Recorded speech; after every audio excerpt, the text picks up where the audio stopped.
আসসালামু আলাইকুম। প্রিয় দর্শক, মানুষের মধ্যে একটা আলোচনা এখন আসছে, সেটা হলো আগামী নির্বাচনটা যে হবে সেই নির্বাচনে আসলে ক্ষমতায় আসবে কি। এই আলোচনাটা কিন্তু এতদিন ছিল না। এতদিন মানুষের মধ্যে একটা ধারণা ছিল বিএনপি সে তো সহজেই চলে আসবে, বিএনপির আসন কত হবে, 200-র চেয়ে কত বেশি হবে, এটা ছিল আলোচনার বিষয়বস্তু। কিন্তু এখন যেন বিশেষ করে ডাকসু এবং জাকসু নির্বাচনের পর এবং সারা দেশে প্রত্যন্ত অঞ্চলে জেলা পর্যায়ে উপজেলা পর্যায়ে বিএনপির নামধারী অথবা বিএনপির লোকজনদের এ সমস্ত কর্মকাণ্ড, যে মামলা বাণিজ্য, চাঁদাবাজি, এই সমস্ত ঘটনার প্রেক্ষিতে পরিস্থিতি কি একটু চেঞ্জ হচ্ছে, এই প্রশ্নটা কিন্তু অনেকে করছেন। এর মধ্যে জামাত এতদিন খুব বিনয়ের সঙ্গে তারা রাজনীতি করত, কিন্তু হঠাৎ করে জামাতের কথা, জামাত নেতাদের কথাবার্তার জন্য আমি এক ধরনের আত্মম্ভরি, এক ধরনের গর্ব, এক ধরনের ক্ষমতায় যাওয়ার ব্যাপারে নিশ্চয়তা যেন তাদের কথাবার্তায় ফুটে উঠছে। যেমন আমি একটা ঘটনা বলি, গত শুক্রবারের ঘটনা। জামাত এর মধ্যে আপনারা জানেন তাদের 5 দফা দাবিতে তারা সারা দেশে আন্দোলন করছে, ঢাকায় করছে, বিভাগীয় পর্যায়ে করছে এবং তারপরে একদম আরও অঞ্চলে উপজেলা পর্যায়ে তারা আন্দোলনটা করবে।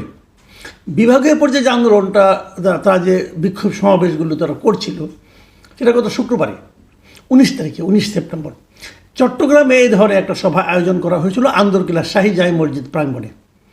সেখানে জামায়াতের চট্টগ্রাম অঞ্চলের যিনি পরিচালক মোহাম্মদ শাহজাহান, তিনি একটা কথা বলেছেন, যে কথাটাকে অনেকে এটা শিরোনামও করেছে অনেকগুলি মিডিয়া। সেখানে তারা বলেছিলেন, ওনার কথা যদি আমি হুবহু ধরি, উনি কি বলেছেন সেটা আপনারা শুনুন। উনি বলেছেন যে ঢাকা বিশ্ববিদ্যালয়ের অন্তর থেকে তরুণ ছাত্র সমাজ বার্তা দিয়েছে, বাংলাদেশ ফ্যাসিবাদের যুগ থেকে গণতন্ত্রের যুগে পদার্পণ করেছে। এই ধারাবাহিকতায় আগামী জাতীয় নির্বাচনে জামায়াতে ইসলামী সরকার গঠনের মতো আসনে বিজয়ী হবে। জামায়াতে ইসলামী সরকারি দল হবে, বিএনপিকে বিরোধী দলে যেতে হবে। এই ধরনের কথা এই প্রথমবার আমি শুনলাম। বোধহয় আপনারা প্রথমবার শুনলেন যে জামায়াতে ইসলামের একজন নেতা তিনি দাবি করছেন আগামীতে জামায়াতে ইসলামী সরকার গঠন করবে এবং বিএনপিকে বিরোধী দলে যেতে হবে। এই ঘোষণাটার নানা রকম ব্যাখ্যা বিশ্লেষণ থাকতে পারে। এর মধ্যে দেখলাম বিএনপি শীর্ষ পর্যায়ের নেতা সালাউদ্দিন আহমেদ সাহেব, উনিও এটা নিয়ে কথা বলেছেন। উনি বলেছেন যে ঠিক আছে, আপনারা যদি নির্বাচনে বিজয়ী হবেন তাহলে নির্বাচনে আসছেন না কেন আপনারা গড়িমসি করছেন, কেন নানা ছুতানাতাকে আপনারা তুলে আনছেন যে এই কারণে যাব, এটা হলে যাব, সেটা হলে যাব। উনি একটু ইঙ্গিতপূর্ণ কথাই কিন্তু বলেছেন। তার জবাব জামাত কীভাবে দেবে আমি বলতে পারবো না, কিন্তু এই যে কথাটা জামাত নেতাদের মুখ দিয়ে উচ্চারিত হলো, সেটা কি একেবারে ফাঁকা হওয়া, অথবা ওই ভদ্রলোকই হঠাৎ করে অন্য কারোর সঙ্গে কথা না বলে কথাটা বলেছেন? তার বক্তব্যটা কি জামাতে ইসলামী যে দল হিসাবে জামায়াতে ইসলামী তার বক্তব্যকে কি সমর্থন করে না? এই প্রশ্নটা কিন্তু জরুরি। অনেক সময় হয় কিন্তু যে কোনো একটা নেতা বিচ্ছিন্নভাবে আবেগে আপ্লুত হয়ে কিছু একটা বলে বসে, তো এটা কি সে ধরনের কথা? এটা যে সে ধরনের কথা নয় সেটা টের পাওয়াগুলো তার পরের দিন, শনিবার দিন কি হলো, ঢাকায় জামাতে ইসলামের যে মগবাজারে যে কেন্দ্রীয় কার্যালয় সংলগ্ন আল ফালাহ মিলনায়তনে, সেখানে জামাতের কেন্দ্রীয় মহিলা বিভাগীয় মজলিসের শুরার একটা অধিবেশন ছিল। সেখানে জামায়াতের আমির ডক্টর শফিকুর রহমান সাহেব ছিলেন। তিনি সেখানে কি বলেছেন সেটাকে শুনুন, তাহলে বুঝবেন যে তার এই বক্তব্যটা যে এটা যে একজন ব্যক্তির বক্তব্য না। শফিকুর রহমান সাহেব বলেছেন যে ঢাকা বিশ্ববিদ্যালয় কেন্দ্রীয় ছাত্র সংসদ ডাকসু এবং জাহাঙ্গীরনগর বিশ্ববিদ্যালয় কেন্দ্রীয় ছাত্র সংসদ জাকসু নির্বাচনের প্রভাব আগামী জাতীয় সংসদ নির্বাচনে পড়বে। এটা হলো শফিকুর রহমান সাহেবের বক্তব্য।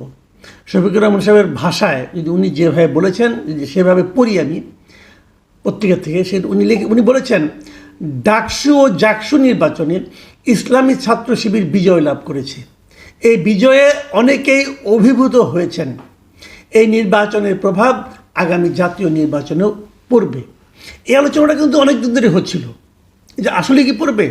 অনেকে ব্যাখ্যা দিয়েছেন হ্যাঁ পড়বে, কারণ এই যে স্টুডেন্ট যারা আছে এরা তো সারা দেশ থেকে আসা, এরা তো ঢাকায় জন্মকর্ম তা তো না, এরা সারা দেশে গ্রামাঞ্চল থেকে তারা কিন্তু ঢাকায় এসেছে পড়াশোনা করার জন্য, দেশের অন্যতম সেরা দুটো বিশ্ববিদ্যালয়। তো এখানে যারা পড়েন তারা নিশ্চয়ই তাদের পরিবারের উপর একটা প্রভাব বিস্তার করতে পারেন। তারা যে নিশ্চয়ই পরিবারকে বোঝাবেন যে এরাই হলো প্রকৃত, এদেরকে আমাদের ভোট দিতে হবে। কাজেই এর রিফ্লেকশন গ্রামাঞ্চলে, শহরাঞ্চলে, মানে এদের ফ্যামিলিগুলোতে পড়বে এবং তার প্রভাবটা জাতীয় নির্বাচনেও পড়তে পারে। এটা একটা সহজ ইকুয়েশন, কিন্তু অভিজ্ঞতা বলে এই ইকুয়েশন সবসময় কাজ করে না। আমরা নিজেরাও বহুবার দেখেছি, আমি নিজেও ঢাকা ইউনিভার্সিটির স্টুডেন্ট ছিলাম, আমরাও ডাকসু নির্বাচনে অনেকবার ভোট দিয়েছি, একাধিকবার। আমরা দেখেছি যে ডাকসু নির্বাচনের ফল জাতীয় নির্বাচনে ততটা পড়ে না। এই কারণে যে এই ব্যাখ্যাটা আমি আপনাদের দিই, এই কারণে পড়ে না, আমি যখন স্টুডেন্ট ছিলাম ডাকসু নির্বাচনে ভোট দিয়েছি, আমি যে কিন্তু আমার ফ্যামিলিকে প্রভাবিত করতে পারিনি এই কারণে যে ওনারা বলেন তুই কি বুঝস। আমার বাবা তিনি হয়তো আমার মতো এতটা শিক্ষিত নন, কিন্তু উনি মনে করেন যে আমি তার ছেলে এখনও ছোটই রয়ে গেছি, যতই লেখাপড়া করি না কেন। উনি শেষ দিন পর্যন্ত এটাই মনে করতেন যে আমরা কি বুঝি। আসলে বিষয়টা কি আমি বলি, বিষয়টা হলো পরিবারের ডিসিশন মেকার হয় তিনি যার হাতে টাকাটা থাকে। আপনি ঢাকায় যত বড় নেতাই হন না কেন, আপনি যদি বাড়ির থেকে মাসে মাসে যে টাকা আনতে হয়, যিনি আপনাকে টাকাটা দেন তিনি ডিসিশন মেকার। এটা আমাদের দেশে অনেক দিন ধরে এটা চলে আসছে। গ্রামের বাড়িতে ওনার বাবা কৃষক হতে পারেন, কিন্তু মাসে মাসে টাকাটা কিন্তু উনি পাঠান, সংসারটা কিন্তু উনি চালান, উনিই সিদ্ধান্ত নেন যে কাকে ভোট দিতে হবে, কাকে ভোট দিতে হবে না। ওখানে সন্তানের ভূমিকা খুব একটা থাকে না, এটা আমি যতটুকু বুঝেছি। তাহলে আমি আগেও কিন্তু বলেছিলাম যে ডাকসু নির্বাচনে কিন্তু জাতীয় রাজনীতির একটা প্রভাব পড়েছে। জাতীয় রাজনীতির প্রভাবটা কেমন, যে এখানে অনেক ছাত্রলীগের ভোটগুলো ইসলামী ছাত্র শিবির পেয়েছে। এই কারণে পেয়েছে যে এই ছাত্রলীগের আবার ফ্যামিলি ওরিয়েন্টেড পলিটিক্স তারা করে, তাদের বাবা হয়তো আওয়ামী লীগ করে, ভাই হয়তো যুবলীগ করে, ফ্যামিলির লোকজন আওয়ামী লীগ করে, এরকম আছে। এখন তারা দেখেছে যে আঞ্চলিকভাবে মানে এলাকায় তাদের উপর মামলা মোকদ্দমা এগুলি বেসিক্যালি করেছে বিএনপির লোকেরা, সব বেশিরভাগ মামলা বাদী হলো বিএনপির লোকেরা। কাজেই এই জায়গাটাকে তারা হয়তো মনে করেছে এদেরকে আনা যাবে না ক্ষমতায়, যে কারণে তারা হয়তো শিবিরকে ভোট দিয়েছে, শিবিরকে অধিকতর নিরাপদ মনে করেছে। শিবিরের নেতৃবৃন্দের মধ্যে এক ধরনের আন্তরিকতা ছিল, তো যে কারণে হয়তো তারা শিবিরকে ভোট দিয়েছে। এটা হতে পারে, কিন্তু এটা যে হয়েছে আমি সেই দাবি করছি না, বাট আমার ধারণাও হতে পারে। কিন্তু এর মধ্যে আবার আরেকটা ঘটনা কিন্তু ঘটেছে বলে আমি জেনেছি বিভিন্ন জায়গা থেকে। সেটা হলো যে বিভিন্ন এলাকায়, প্রত্যন্ত এলাকায় এই যে বিএনপির নেতাকর্মীদের যে চাঁদাবাজি, তারপর লুটপাট, তারপর মামলাবাজি, এই সমস্ত বিষয়গুলো যে ডাকসু এবং জাকসু নির্বাচনে প্রভাব ফেলেছে এটা তারাও বুঝতে পেরেছে।